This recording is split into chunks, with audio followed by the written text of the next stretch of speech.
thing you might notice when you go into a lot of offices now is how many more notebook computers there are than desktop computers. I've got Doug Cooper from Intel Canada, and we're going to talk about mobile technology.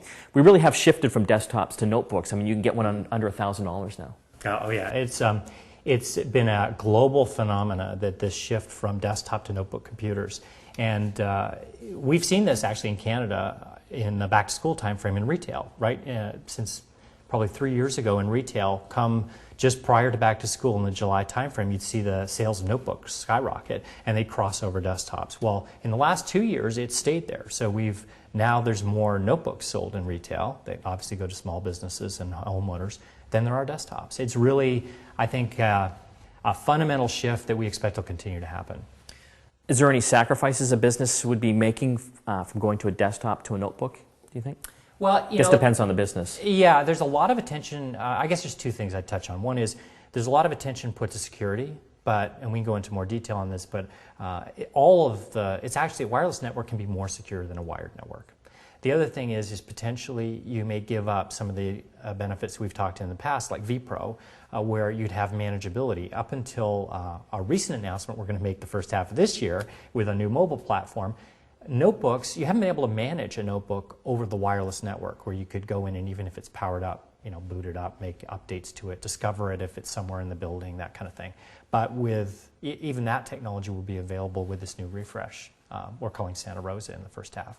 Will we still see the Centrino name? Absolutely, yeah. Centrino really, we tried to make Centrino represent, it's again like the super CPU. It's a CPU plus the wireless, plus the chipset, all of the things that give you a better mobile experience. So you want long battery life, great wireless connectivity, you want it to be light and thin, and those things are what you get with Centrino. Let's talk about just the whole wireless aspect now. Most of businesses are using wireless G, but there's new technologies, wireless N. We've talked a lot about that on our show. And there's also WiMAX as well. Maybe you can give us a roadmap on how that's all. Sure, yeah, wireless is very exciting because our view, Intel's view is that wireless will be like broadband Ethernet is today. People will just take it for granted. It's ubiquitous. Everywhere you go, you get high-speed wireless. And to get there, we've been working with the IEEE to make sure that we're advancing the specs on 802.11. And if you've talked about it in the past, this fundamental technology called MIMO, or multiple in, multiple out, new antenna structures, allows you to get much better coverage at much higher data rates. And that's what N gives us. N gives us this capability of 5 times performance and twice the reach, which is amazing. And we also have some other really cool things in that we've come up with some nice secret sauce that allows us to get better battery life with N as well. So you get the best of all worlds. Does it suck up more battery than a G?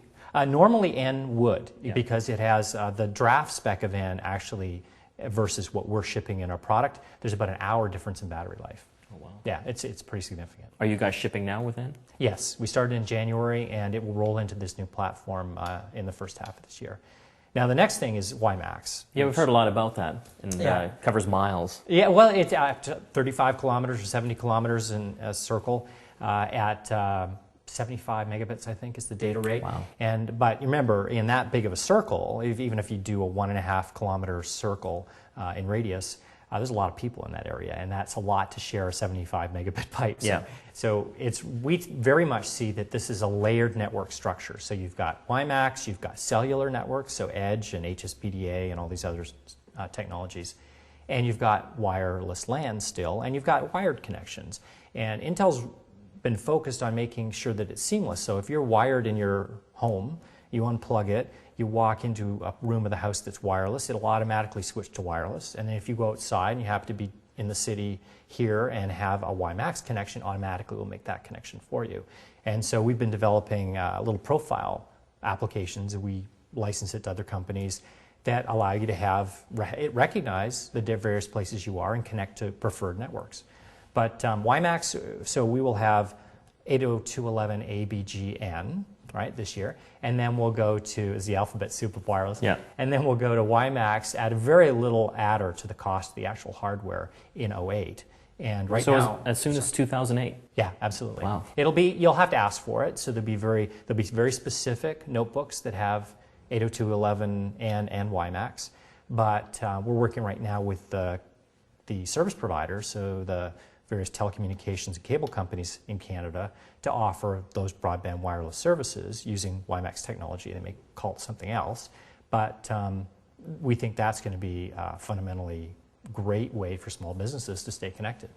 What will that do to the cellular services, though, like the EVDOs and Edge? Is that going to wipe out those guys? No, I mean, what we've seen certainly in Europe, which is probably far the most advanced cellular market in the world, they layer it in. So you can't charge people for high volumes of data, high-speed data, the same you charge for a voice signal. It just wouldn't be economical. So what most carriers are doing is they're shifting their high data rate applications onto their WiMAX network and leaving the cellular network for things like high-quality audio services and other services that are higher value. Is it cheaper for them to run a WiMAX network for data? It's going to be about the same to run it. The cost of the hardware is lower, and the cost of deployment is lower for WiMAX. And there's no, the intellectual property is public, so there's no not paying one body for rights to access the technology for licensing. So I guess in summary, when you're looking at notebook computers, I guess just be conscious that it's more than a processor. Absolutely. It's all the technologies blended together. And obviously, if you don't, then you're suffering battery life. You're going to lose battery life. You're going to lose the flexibility to connect in any hotspot. Intel actually spent a lot of time doing the due diligence to test against all the access points to make sure that Centrino was the best experience. Right, and people can find out more information on your website. Intel.ca. Thank you very much. Doug Cooper from My pleasure. Intel, talking all about mobility. Check out their website.